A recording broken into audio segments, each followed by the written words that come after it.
नमस्कार दोस्तों। तो आज का हमारा टॉपिक है 1773 का रेगुलेटिंग एक्ट। तो सबसे पहले हम बात करते हैं कि 1773 का रेगुलेटिंग एक्ट आखिर लाया क्यों गया था। 1773 के रेगुलेटिंग एक्ट के पीछे लाने के पीछे क्या कारण थे। तो सबसे पहली बात है कि 1773 की रेगुलेटिंग एक्ट आने से पहले कंपनी के कर्मचारी बहुत भ्रष्ट हो गए थे, बहुत रिश्वतखोरी करने लगे थे। कंपनी के जो व्यापारिक कार्यों से जो आय प्राप्त होती थी वह सब अपनी जेबों में रख लिया करते थे और कंपनी का विस्तार नहीं हो पा रहा था। और ऊपर से जो इंग्लैंड में ब्रिटिश शासन बैठा था उसका भी नियंत्रण स्थापित नहीं हो पा रहा था भारत पर।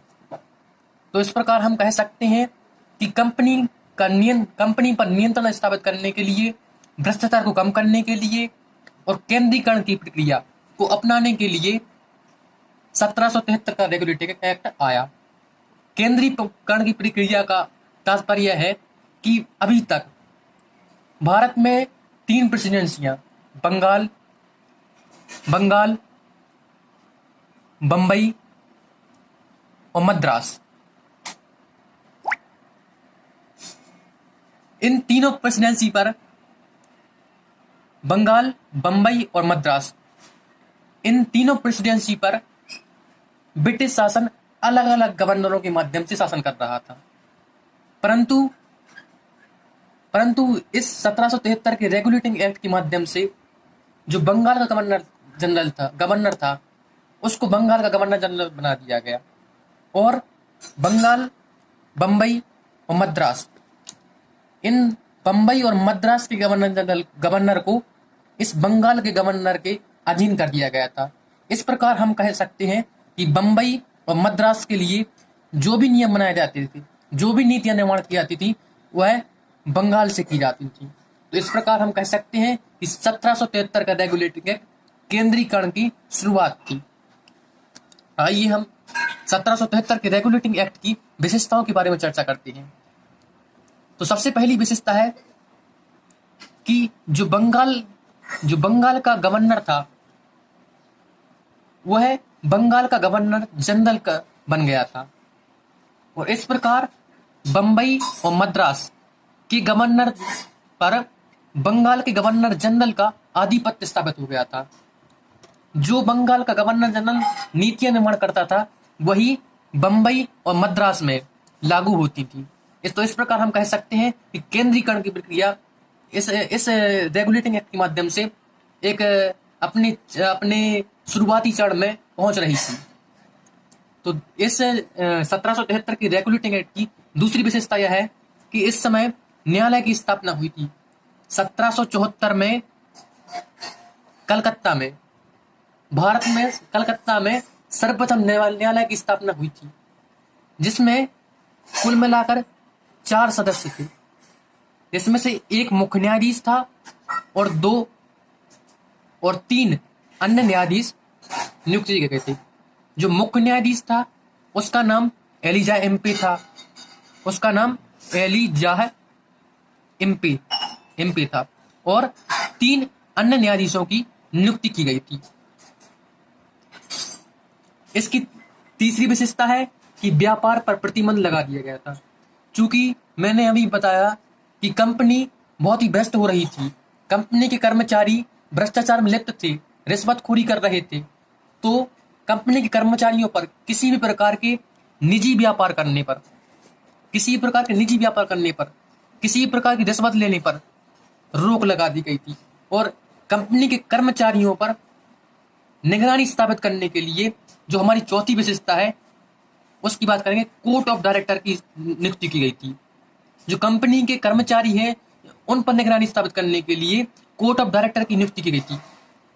कोर्ट ऑफ डायरेक्टर का तात्पर्य है कि निदेशक मंडल जो इंग्लैंड में बैठा हुआ था, जिसके पैसे भारत में जो ब्रिटिश ईस्ट इंडिया कंपनी थी उसमें लगे हुए थे।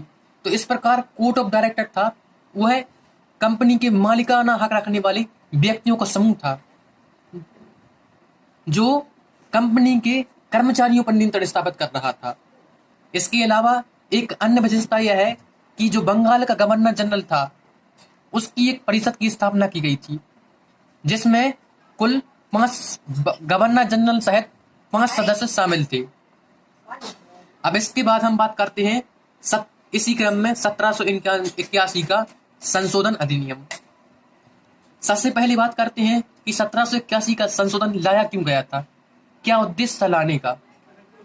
तो हम सबसे पहले बताना चाहते हैं कि गवर्नर जनरल की परिषद और 1774 में जो न्यायालय स्थापित हुआ था, उनके बीच में एक झगड़ा उत्पन्न हो गया था, एक विवाद, एक सर्वोच्च पद हासिल करने की स्थिति उत्पन्न हो गई थी।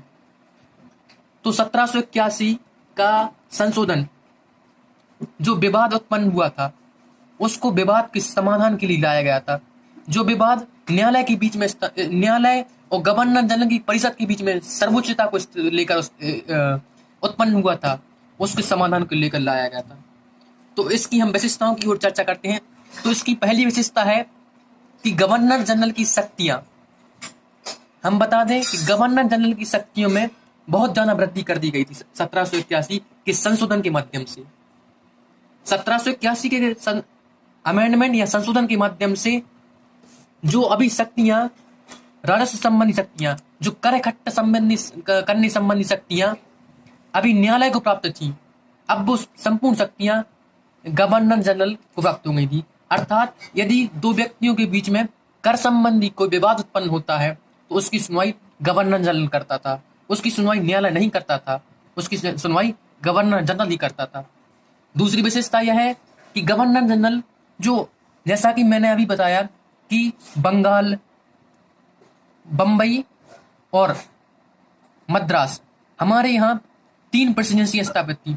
तो इन बंबई और बंगाल, इन प्रेसिडेंसियों में भी न्यायालय की स्थापना हो चुकी थी। तो इन प्रेसिडेंसियों में स्थित न्यायालय को अब याचिका दायर करने की शक्ति इस बंगाल के उच्च न्यायालय में, सर्वोच्च न्यायालय में नहीं थी। यदि बंबई और मद्रास से कोई व्यक्ति अपनी शिकायत बंगाल में दर्ज करना चाहता है तो वह गवर्नर जनरल के यहाँ पर शिकायत दर्ज करता था, ना कि सर्वोच्च न्यायालय जो कि कोलकाता में स्थापित था। इसके अलावा तीसरी विशेषता यह है कि याचिका सुनना। इसका तात्पर्य यह है कि जितनी भी याचिकाएं बंबई और मद्रास से आती थी, जो भी विवाद उत्पन्न होता था, तो उनकी सुनवाई सीधे गवर्नर जनरल के यहाँ पर होती थी। और गवर्नर जनरल ही जो बंबई और मद्रास में जो न्यायालय स्थापित किए गए थे, उन पर नियम बनाता था, उन पर शासन करता था। तो इस प्रकार हम कह सकते हैं कि संपूर्ण न्याय की जो प्रक्रिया थी वह गवर्नर जनरल के हाथ में आ गई थी। और जो न्यायालय था, जो कोलकाता में जो न्यायालय स्थापित हुआ था, वह मात्र पंगु बनकर रह गया था। अब दूसरी विशेषता की बात करें कि न्यायालय का क्षेत्राधिकार क्या रह गया था, तो न्यायालय का क्षेत्राधिकार मात्र स्वास्थ्य संबंधी कार्यों, जो दो व्यक्तियों के बीच में आपराधिक कार्य, आपराधिक झगड़े उत्पन्न होते थे, उन तक सीमित रह गया था। यहाँ तक कि न्यायालय को यदि गवर्नर अपने पद पर रहते हुए कोई कार्य करता था तो उसको सुनने का अधिकार नहीं था, उसके संबंध विवाद का अधिकार नहीं था। इस प्रकार गवर्नर जनरल पूर्णतः अनुत्तरदायी हो गया था, किसी के प्रति उसकी जिम्मेदारी नहीं थी। पूर्णतः गवर्नर जनरल ही हमारे भारत में एकमात्र अधिकारी हो गया था और न्यायालय पूर्ण रूप से नष्ट हो चुका था। 1784 का पिट्स इंडिया एक्ट। तो 1784 का पिट्स इंडिया एक्ट लाने के क्या कारण थे, तो उसके पहले हम बता दें कि उस समय ब्रिटेन के प्रधानमंत्री पिट्स थे, उनके नाम पर पिट्स इंडिया एक्ट लाया गया था। पिट्स इंडिया एक्ट में कंपनी की राजनीतिक कार्यों और वाणिज्यिक कार्यों, दोनों कार्यों को अलग अलग कर दिया गया था। जैसा कि मैं पहले बता चुका हूं कि कोर्ट ऑफ डायरेक्टर की स्थापना 1773 के रेगुलेटिंग एक्ट के माध्यम से हो चुकी थी। और जो कोर्ट ऑफ डायरेक्टर था, जो इंग्लैंड में बैठा रहता था, और जो कंपनी के मालिकों का समूह था, जो कंपनी के मालिक थे उनका समूह था, और उनको केवल वाणिज्यिक कार्य करने का दायित्व सौंपा गया था। और इसके 1784 के एक्ट के माध्यम से एक दूसरी संस्था बोर्ड ऑफ कंट्रोल की स्थापना की गई थी।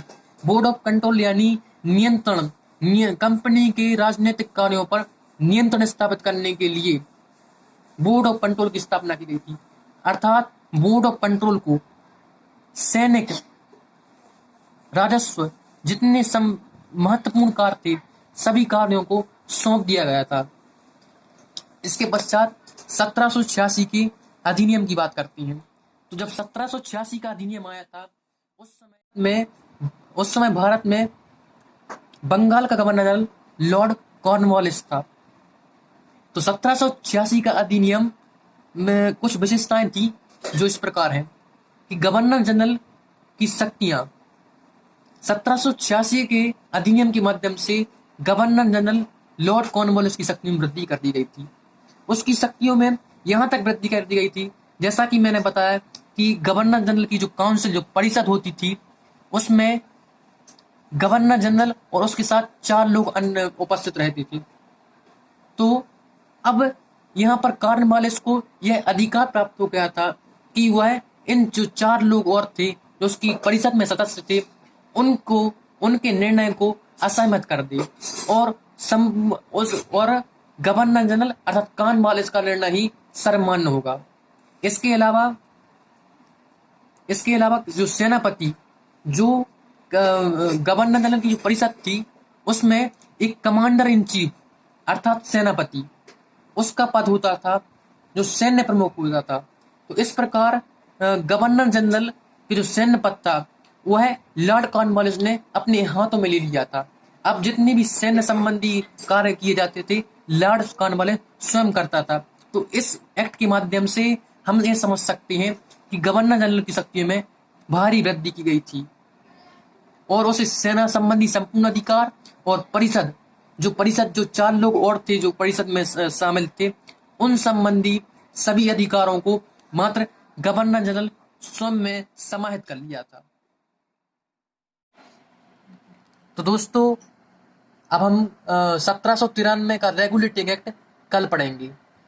और जैसा कि मैंने बताया है कि 1773 के बाद 1793, चूंकि रेगुलेटिंग एक्ट हर 20 के वर्ष के पश्चात लाए जाते थे, तो इस प्रकार 1793, 1813, उसके पश्चात 1833, 1853, 1857, चूंकि यहाँ पर 1857 में भारत का प्रथम स्वतंत्रता संग्राम हुआ था, तो इस कारण 1858 में एक भारत शासन अधिनियम आया था। उसके पश्चात 1861 में भारत परिषद अधिनियम आया था। 1892 में दूसरा परिषद अधिनियम आया था। 1909 में तीसरा परिषद अधिनियम आया था। 1919 में भारत शासन अधिनियम आया था और 1935 में एक अन्य भारत शासन अधिनियम आया था और 1947 में भारत का स्वतंत्रता अधिनियम आया गया था। तो हमारी श्रृंखला कल जारी रहेगी। धन्यवाद।